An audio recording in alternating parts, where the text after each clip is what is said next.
Mi nombre es José Manuel Iglesias, soy médico de la Unidad Especializada de Tabaquismo de Oviedo y en este vídeo vamos a hablar del tratamiento farmacológico. En vídeos anteriores, en el cual veíamos el contenido de las sesiones, ya en la segunda sesión abordábamos un poco el tratamiento farmacológico, pero enfocado más bien de cara a cómo nosotros se lo podemos explicar a los pacientes. En este trataremos de profundizar un poco más y vamos a abarcar un poco de aspectos, digamos, más para los terapeutas, Como muchos de vosotros sabéis, hay diferentes estrategias frente al tabaquismo. Por un lado tenemos aquellas estrategias no farmacológicas, entre las cuales tenemos la terapia cognitivo-conductual. Sabemos que muchos pacientes también dejan de fumar por lo que ellos denominan solo su fuerza de voluntad, en otras ocasiones por el consejo del profesional sanitario, algunos a través de materiales de autoayuda como pueden ser libros, etcétera, con apoyo psicológico externo, y después técnicas que parece que no tengan tanta utilidad, pero como decimos nosotros, si le ha valido, todas son útiles, como podía ser la hipnosis o la acupuntura. Y por otro lado tenemos también la terapia farmacológica, que bien puede ser complemento, o más bien debería ser siempre complemento de las anteriores. También siempre tratamos de transmitir a los pacientes que la terapia farmacológica de por sí sola suele ser de muy poca ayuda para dejar de fumar. Vamos entonces a abordar los diferentes tipos de tratamientos farmacológicos que tenemos. Siempre queremos recordar que lo importante es llegar a la cima, es decir, conseguir el objetivo. El objetivo era dejar sin fumar en este programa de deshabituación tabáquica. Para ello lo podíamos hacer con pocas herramientas o utilizando las herramientas mejores que tenemos a nuestra disposición. Y consideramos que el tratamiento farmacológico puede ser una buena herramienta. Está demostrado que el tratamiento farmacológico aumenta las tasas de abandono del tabaco, incluso duplicándolas o incluso triplicándolas en muchos casos. ¿De qué tratamientos disponemos a día de hoy? Pues disponemos de lo que denominamos los tratamientos de primera línea. Son aquellos que tienen evidencia científica demostrada. ¿Y cuáles son estos? Pues estos van a ser la terapia sustitutiva con nicotina en todas sus presentaciones, es decir, la que tenemos disponible en España es terapia sustitutiva con nicotina en parches, en chicles, en comprimidos de nicotina y en el spray bucal. Y después tenemos aquella otra terapia que no es sustitutiva de nicotina, y para ello disponemos de dos fármacos, del bupropion, que el nombre comercial es Cintabac, y de la vareniclina, cuyo nombre comercial en España es el Champis. ¿Y hay alguno que sea más efectivo que otro? Bueno, pues en la gráfica podemos observar que la vareniclina es el fármaco que se ha demostrado más efectiva con respecto a placebo. Parece que multiplica hasta casi por 3 los resultados positivos, mientras que los otros, a pesar de ser efectivos, no llegan a alcanzar estas cifras. Además, cuando comparamos la vareniclina con la terapia sustitutiva o con el bupropion, vemos que también es más efectiva. Si bien aquí tenemos que decir que si hacemos una asociación entre terapia sustitutiva con nicotina de absorción, digamos, o liberación un poco más retardada, como pueden ser los parches, y la asociamos a una de absorción rápida, como pueden ser los chicles o los comprimidos, llegamos a igualar los resultados que puede tener la vareniclina por sí sola. Es decir, la terapia combinada con sustitutiva con nicotina iguala los resultados de la vareniclina. Y entonces, si sabemos todo esto, ¿qué tratamiento vamos a elegir o en qué nos vamos a basar? Pues generalmente nos vamos a basar en diferentes aspectos. En primer lugar, casi todos los terapeutas nos basamos en nuestra experiencia previa, lógicamente. También tenemos que tener en cuenta características del fumador, como pueden ser el hecho de que tenga enfermedades previas o situaciones que estén pasando en ese momento, como pueden ser el embarazo o la lactancia en mujeres. También tenemos que tener en cuenta los efectos de los fármacos que utilizamos para el tratamiento farmacológico. Por eso teníamos que tenerlo con las contraindicaciones o los efectos adversos. Y sobre todo lo que nos tenemos que basar, como decíamos antes, es en los de primera línea, aquellos que han demostrado que tengan evidencia científica. Vamos a ir viendo cada uno de ellos. Empezaremos por la terapia sustitutiva con nicotina. Una de las preguntas que nos hacen muchas veces los pacientes cuando se la planteamos se dice, pero bueno, si me pone usted nicotina es como fumar cigarrillos. Aquí os voy a explicar un poco la diferencia que hay. Si veis en el gráfico, cuando se fuma un cigarrillo, que es la línea continua, se va formando como picos, y esos picos de nicotina, esos picos concentración de nicotina, son los que van a mantener la adicción a la nicotina. Por otro lado, en la parte de abajo hay lo que denominamos valles de concentración de la nicotina. Cuando a una persona fumadora le falta nicotina suficiente, entra en ese valle. ¿Qué ocurre? Es cuando se le genera el síndrome de abstinencia. Por lo tanto, tiene que tomar otro cigarrillo para volver a obtener las cantidades suficientes de nicotina para que no le produzca ese síndrome de abstinencia. ¿Qué ocurre cuando utilizamos el tratamiento a través de los parches o a través de los comprimidos? Pues es lo que vemos marcado en rojo. Estos tratamientos lo que consiguen es obtener una parte intermedia. Por un lado, no alcanzan los picos tan altos como los cigarrillos para que mantengan la adicción, y tampoco bajan a los niveles en los cuales produce el síndrome de abstinencia. Se mantienen en este recuadro que vemos aquí en el gráfico, en este recuadro verde, que es en el recuadro en el cual evitamos la parte negativa y obtenemos los resultados positivos. Por lo tanto, hay que transmitir siempre que la terapia sustitutiva con nicotina no es como fumar cigarrillos. ¿De qué disponemos? Pues disponemos de parches que son de los de 16 horas, disponemos de parches que son de 24 horas. ¿Qué diferencia hay entre ellos? Pues que los 16 horas generalmente los quitamos por la noche. ¿Y qué indicación suele tener? Pues aquellas personas que nos dicen que tienen un insomnio muy importante con los de 24 horas, por lo tanto podían retirarlos por la noche. ¿Qué problema tiene? Pues en esto, cuando retiramos por la noche, pueden tener más necesidad de fumar a primeras horas de la mañana porque el parche tarda 1 o 2 horas en empezar a hacer efecto.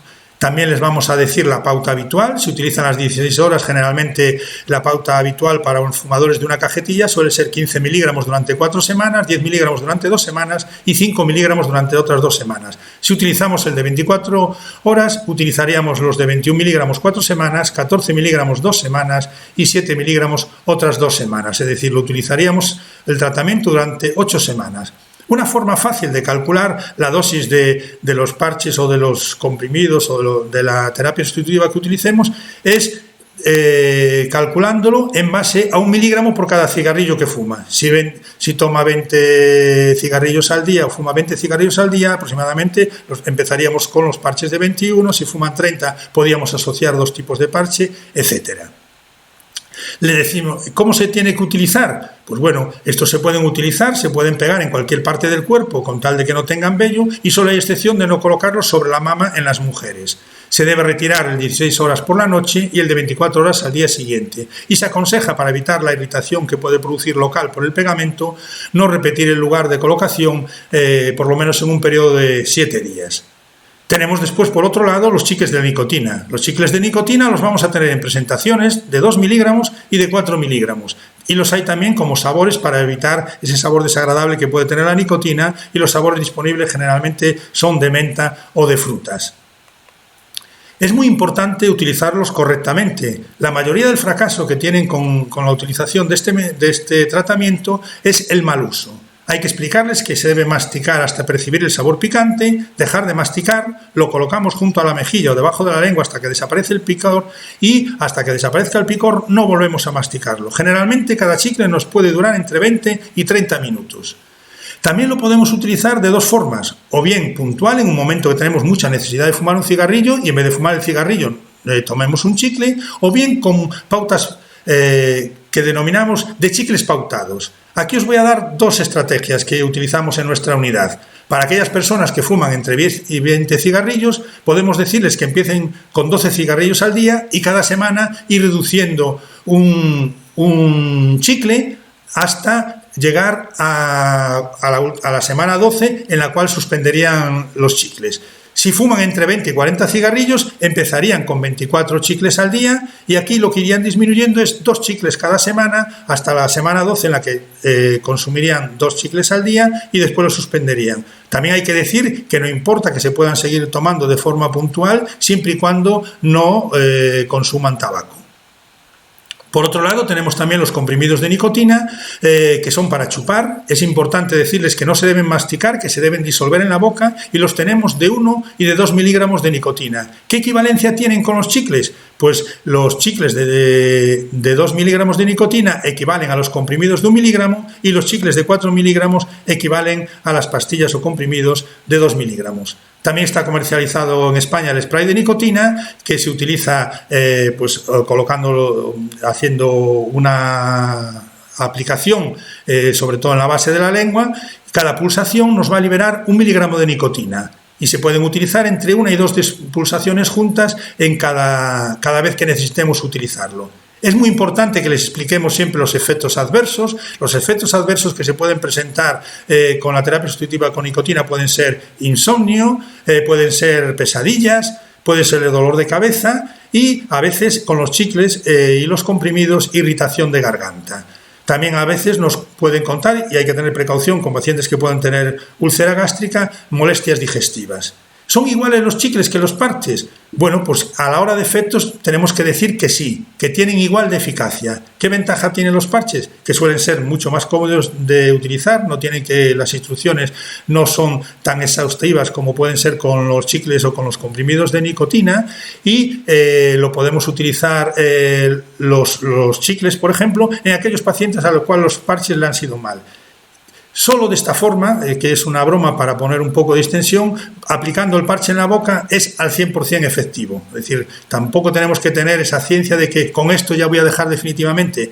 Hay siempre que recalcar que la terapia farmacológica es complementaria de la terapia cognitivo-conductual. Tenemos que tener precauciones con la terapia sustitutiva con nicotina en aquellas pacientes embarazadas que estén dando lactancia o que tengan su tensión arterial mal controlada y también en adolescentes. Y, por otro lado, estará contraindicada en pacientes con enfermedad cardiovascular aguda inestable, como puede ser un infarto reciente en las 4 semanas anteriores, arritmias cardíacas graves, tener un accidente cerebrovascular reciente o insuficiencia cardíaca avanzada. Bien es cierto que incluso en infartos recientes, en los ingresos hospitalarios, se está utilizando la terapia sustitutiva con nicotina si el paciente no es capaz de eliminar totalmente el tabaco. Pasamos ahora a ver entonces la otra forma de administración que no lleva nicotina y es a través de los comprimidos. En primer lugar vamos a ver el bupropion. El nombre comercial es el Zintabac, como decíamos anteriormente. Es necesario utilizar receta médica. ¿Y qué forma de utilización tiene? Pues muy bien, todos estos tratamientos empiezan una semana antes del día D, una semana antes de la fecha que tengamos previsto o que tenga el fumador previsto dejar de fumar. ¿Cómo se toma el Zintabac? Pues empezarían con 150 miligramos el primer día y lo mantendríamos hasta el 6.º día. A partir del 7.º día tomaríamos un comprimido por la mañana y otro con mínimo 8 horas después. Es también muy importante no acercarlo mucho a la noche porque uno de los efectos secundarios es el insomnio y cuanto más cerca de la noche lo tomamos, más fácil es de que se produzca este insomnio. Esta primera semana la persona podría fumar. Y ya se plantearía dejarlo de fumar en la segunda semana y aquí utilizaríamos la dosis de 150 miligramos 2 veces al día. La duración estimada del tratamiento viene a ser entre 7 y 9 semanas aproximadamente, aunque en algunas ocasiones se puede prolongar. ¿Cuál es el síntoma más frecuente de efecto secundario? El más frecuente va a ser el insomnio. Por eso decíamos que es importante que lo tomen no muy cerca de la noche. También en ocasiones puede producir cefalea o puede producir sequedad de boca. Nunca lo deberíamos utilizar en pacientes epilépticos, en pacientes que hayan tenido trastornos alimentarios como bulimia o anorexia nerviosa, en algunos trastornos psiquiátricos, en la cirrosis hepática o en aquellos diabéticos que tengan grandes riesgos de padecer hipoglucemias porque disminuirían el umbral convulsivo. El otro fármaco que disponemos es la vareniclina, de nombre comercial el Champis. También necesita receta médica, tiene 2 presentaciones de 0,5 y 1 miligramo y la dosificación también va a ser de forma parecida al bupropion. Durante la primera semana el paciente va a poder fumar. Durante los días 1 y 3 va a utilizar 0,5 miligramos al desayuno, es decir, una vez al día. Entre el día 4 y 7 va a utilizar 0,5 miligramos 2 veces al día y del día 8 al final del tratamiento 1 miligramo 2 veces al día. Se aconseja mantener el tratamiento aproximadamente 12 semanas y también en algunos casos podemos mantenerlo por un periodo de tiempo mayor. Decíamos eso, que la primera semana, aquí vemos un envase de inicio en el cual ya claramente diferencia incluso con colores, zona azul para la primera semana y verde el resto de los comprimidos, también son incluso los comprimidos de distinto color, la primera semana son blancos y después son azules, y ahí vemos claramente como los 3 primeros días un comprimido por la mañana, los otros del día 4 al 7 cada 12 horas y después a partir de ahí ya 1 miligramo cada 12 horas. Durante la primera semana, como decíamos, la persona puede fumar y a partir de la segunda semana debería dejar de fumar. ¿Cuál es el efecto adverso más frecuente? El efecto adverso más frecuente suelen ser las náuseas. Decir que muy pocas veces son causa de suspensión del tratamiento. También a veces malestar digestivo, sueños muy vividos, sí que hay que decirlo, que son sueños vividos. Si son buenos, bienvenidos. Si son pesadillas, lógicamente el fumador lo toma peor. Insomnio en algunas ocasiones y dolor de cabeza. ¿Se pueden combinar las terapias? Pues sí que hay que decir que en algunos casos se puede hacer terapia combinada. ¿Cuáles son las más frecuentes que solemos utilizar? Pues generalmente suele ser la combinación del parche de nicotina con otras terapias, bien con las formas de absorción rápida como puede ser el chicle de nicotina o el comprimido, o bien asociados fundamentalmente con vareniclina. ¿Cuándo lo utilizamos? Generalmente en fumadores con alta dependencia o en fumadores que han fracasado muchas veces con la terapia de un medicamento o de una sola vía de administración, parche, comprimido, chicle, etc. Entonces, en estos casos, o bien, como decíamos eso, con alta dependencia o que ha fracasado la monoterapia, podíamos asociarlo. Hay que decir que tanto en la mayoría de España está financiado el tratamiento tanto con la vareniclina como el bupropión y no suele estar financiado en todas las comunidades. Hay algunas como en Asturias que sí que está parte financiado, o como en Navarra la terapia sustitutiva con nicotina. ¿Qué queremos decir para finalizar esta sesión? Que no debemos nunca negarle el ofrecimiento de ayuda a nuestros pacientes para que les sea más fácil conseguir el objetivo de llegar a la meta, que es dejar de fumar. Por lo tanto, nuestra obligación es ofrecer ayuda a todos aquellos pacientes que creamos que la pueden necesitar. Y una vez más, os invitamos a participar con nosotros en nuestros canales de YouTube, página de Instagram y a través de nuestro correo electrónico o WhatsApp. Nos seguimos viendo en vídeos sucesivos. Hasta pronto.